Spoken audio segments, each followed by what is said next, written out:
Welcome to வளமதிஸ் channel. நம்ம இந்த வீடியோவில் என்ன பார்க்க போகிறோம் அப்படின்னா 11th physics example 3.20 தான் பார்க்க போகிறோம். A block of mass m slides down the plane inclined at an angle of 60 degree with an acceleration g/2. Find the coefficient of the kinetic friction கேட்குறாங்க. அதாவது என்னென்னா இப்படி ஒரு இன்க்ளைன்டு பிளைன் இருக்குது, அதோட டிகிரி கொடுத்துட்டாங்க. என்னென்னா 60 டிகிரி ஆங்கிளில் இன்க்ளைன் ஆகிருக்க பிளெயினை மேலேருந்து இந்த மாஸ் வந்து எம்ங்கிற மாஸ் வந்து ஸ்லைட் ஆகிட்டே வருது. அப்போ கோஎஃபிஷியன்ட் ஆஃப் கைனடிக் ஃப்ரிக்ஷன் கண்டுபிடிக்க சொல்கிறாங்க. ஓகேவா? இப்போ இந்த படத்தில் பாருங்கள், எக்ஸ் டைரக்ஷன் நமக்கு வந்து இது இந்த சைடு, ஒய் டைரக்ஷன் நமக்கு மேலே. ஓகேவா? இப்போது எக்ஸ் டைரக்ஷனில் நமக்கு என்னென்ன ஃபோர்ஸ் ஆக்ட் ஆகுது? எம்ஜி சைன் தீட்டா வரும், அதே மாதிரி எஃப்கே வருது. ஓகேவா? அப்போ அது ரெண்டும். பட் ஆனால் ஆப்போசிட் டைரக்ஷனில் எஃப்கே இருக்குது. எம்ஜி இது ஸ்லைட் ஆகி கீழே தானே வந்துட்டுருக்கு. அப்போ எம்ஜி சைன் தீட்டா தான் plus MG sine theta minus F kinetic friction FK is equal to MA means நம்ம வந்து இது வந்து ஃபோர்ஸ். ஓகேவா? இது வந்து ஃபோர்ஸ் இஸ் ஈக்குவல் டு நம்ம செகண்டில் தெரியும்ல, நியூட்டன் செகண்டில் F is equal to MA அந்த ஃபார்முலாவில் போட்டிருக்கோம். எஃப் இது, எம்ஏங்கிறது இது.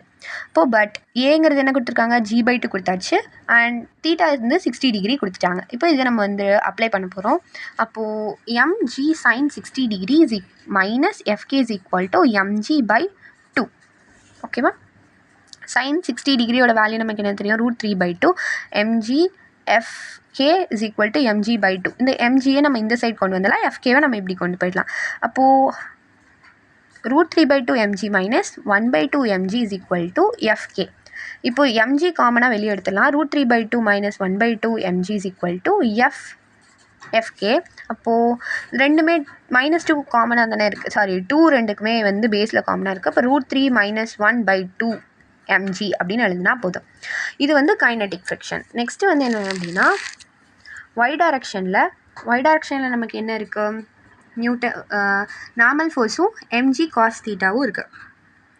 அப்போது அது ரெண்டுமே சேம் தான், ஏன்னா ரெண்டுமே வந்து ஈக்குவலாக பேலன்ஸ் பண்ணும். So n is equal to MG cos theta is equal to எம்ஏனா நம்ம என்ன ஏக்கு தான் g/2 கொடுத்துருந்தாங்க. அப்போ mg/2 தான். அப்போ கைனடிக் ஃப்ரிக்ஷன் இங்கே என்ன வரும்? Kinetic friction is equal to μkn அப்படிங்கிறது வரும். μk n-க்கு பதிலாக mg/n2 போட்டுக்கிறோம். அப்போ யூகே மட்டும் நமக்கு தெரியும், ஏன்னா நம்ம வந்து இப்போ என்ன கண்டுபிடிக்க போகிறோம் அப்படின்னா கோஎஃபிஷியன்ட் ஆஃப் கைனடிக் ஃப்ரிக்ஷனுக்கு தானே கண்டுபிடிக்கிறோம். ஸோ அப்போ என்னென்னா UK is equal to FK. இந்த எம்ஜி வந்து நம்ம இங்கே கொண்டு வந்திருப்போம், டிவைடில் வந்துடும். இப்போ 2 மேலே போயிடுமா? இப்போ இது நம்ம எப்படி எழுதிக்கலாம் அப்படின்னா எஃப்கே இருக்கிற இடத்துல நம்ம என்ன கண்டுபிடிச்சி வச்சுருக்கோம்? √3 minus 1/2 mg, அது சப்ஸ்டியூட் பண்ணிக்கிறோம்.